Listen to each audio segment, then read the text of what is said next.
Here's a video showing a trick for removing a solid steel plug from a blind hole.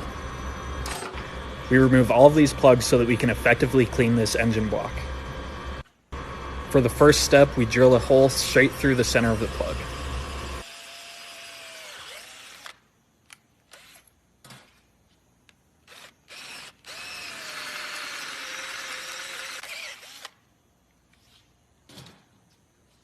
Next, we tap threads in the newly drilled hole.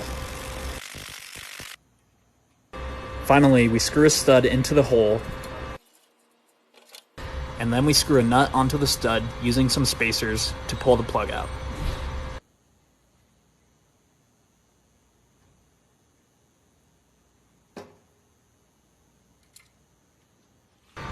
After we've cleaned the block and performed our machine work, this plug will be replaced with a custom-made insert to look original.